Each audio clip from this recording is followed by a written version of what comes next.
Band Entrevista, agora em novo horário, todo sábado após o Brasil Urgente. Essa semana o nosso convidado é o ministro da Cidadania, Onyx Lorenzoni. E hoje como convidado, Rodrigo Orengo, da Band Brasília. Orengo.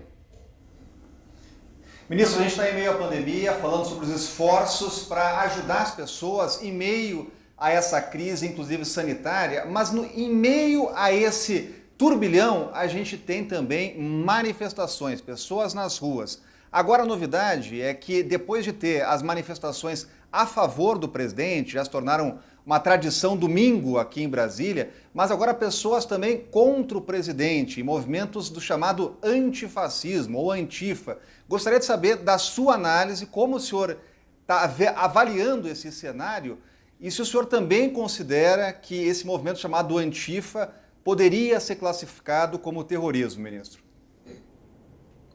Olha, o Brasil convive, com manifestações populares de grande mobilização desde 2013. Elas começaram no Brasil e elas foram muito importantes porque, com tudo que aconteceu naqueles governos do PT, corruptos, do Lula, da Dilma, e que levaram a sociedade brasileira a buscar um novo caminho, a construir o que eu chamo de uma nova cidadania, onde as famílias que até então eram silentes, não participavam, resolveram tomar o Brasil na mão, se vestiram de verde e amarelo, porque aquele povo ou se vestia de preto ou se vestia de vermelho, que nenhuma das duas cores é da bandeira do Brasil, então eles simbolizam outras coisas. E aí o presidente Bolsonaro, então o candidato Jair Bolsonaro, consegue simbolizar isso, galvanizar isso, numa campanha pobre, humilde, mas que tocou no coração dos brasileiros porque falava de verdade e falava de valores, princípios, família, liberdade,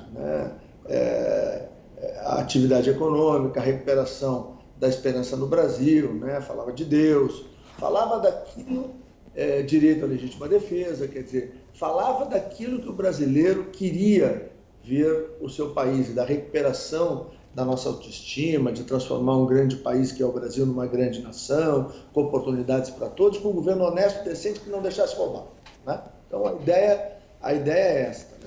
Bom, nós enfrentamos, eu que caminho ao lado do presidente Bolsonaro desde maio de 2017, com foco nesse processo que nos trouxe até aqui, nós sabíamos que não ia ser fácil, esse é um governo disruptivo, que está reorganizando as relações entre os poderes, que está reorganizando as relações entre o poder executivo e a própria sociedade.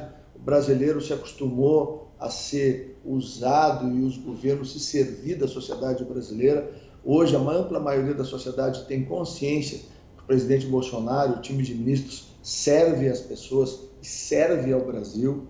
É diferente a condução. Nós, o ano passado, fizemos naquela lei de liberdade econômica uma das mais importantes mudanças constitutivas do Brasil.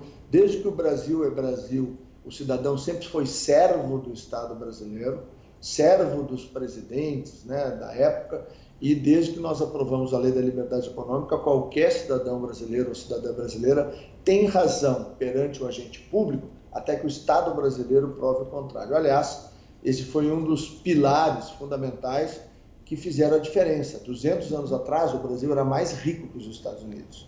Hoje, não há nem comparação. E um dos pilares para que isso acontecesse foi exatamente essa prevalência da cidadania sobre a burocracia governamental. Então, eu sinceramente acho que nós caminhamos cada vez mais para o amadurecimento dessas manifestações. E, bom, aí tem um oportunismo muito grande. Muitos aí apostavam que poderiam haver problemas para o presidente ou para o governo, E, bom, graças a Deus, a gente viu naquela matéria da publicação daquela reunião do dia 22, que o presidente Bolsonaro é aquilo que os seus eleitores esperavam dele. Um homem verdadeiro, um homem franco, um homem direto, apaixonado pelo seu país e que usa toda a intensidade do seu coração para fazer com que as transformações ocorram no Brasil. Então, talvez tenha alguns grupos minoritários aí que entraram em desespero, mas isso a democracia resolve. Ministro, deixa eu voltar ao auxílio emergencial, perdão. O senhor disse que algumas pessoas que ainda não foram beneficiadas poderão atualizar os dados e rever a situação. O Ministério pretende criar uma nova ferramenta para isso? Essa nova ferramenta estará disponível a partir da próxima segunda-feira, através do telefone 121, do site do Ministério da Cidadania, e também através das agências, né? Nós estamos por fechar o acordo, né, com os Correios, para que, nós devemos anunciar até sexta-feira, para que as agências dos Correios possam ajudar a essas pessoas a resolver o problema.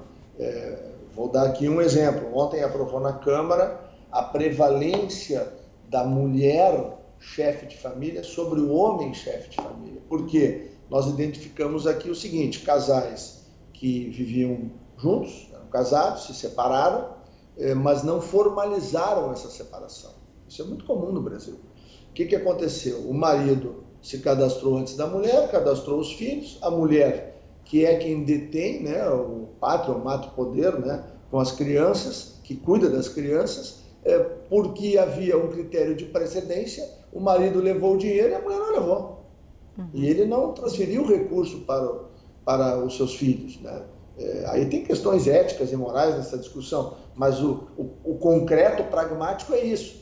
Então, por exemplo, neste conceito aprovado pela Câmara, eu espero que o Senado ratifique, nós rapidamente mudamos o processamento aqui e vamos alcançar as mulheres, assim como na determinação das mães monoparentais, são aquelas mulheres que não eram casadas, são chefes de família, de qualquer idade, porque começamos com as mães acima de 18 anos. Aí o Senado e a Câmara fizeram uma modificação, agora são inclusive as mães menores de idade. E nós estamos atendendo rapidamente e revisamos. Se ela não ganhou na primeira avaliação, a gente volta lá atrás, paga a primeira, a segunda e a terceira. E é assim que vai se acertando os detalhes da lei para se conseguir atender a todo mundo. Ministro, nosso tempo está esgotado. Gostaria de agradecer imensamente sua atenção com o Band Entrevista que entra nessa nova fase. Até uma próxima oportunidade.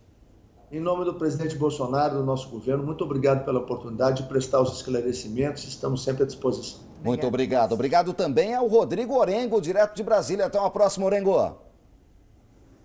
Uma honra, grande honra. Abraço a todos. Valeu, até mais. Muito bom. Solange Moraes, a gente volta na semana que vem, tá bom? Se Deus quiser. Sábado estamos aí, Nicolino. Muito obrigado. Muito bom. Obrigado ao Israel Goldenstein, que esteve na produção do programa, e a você que nos acompanhou até agora. Uma excelente semana e até o nosso próximo encontro.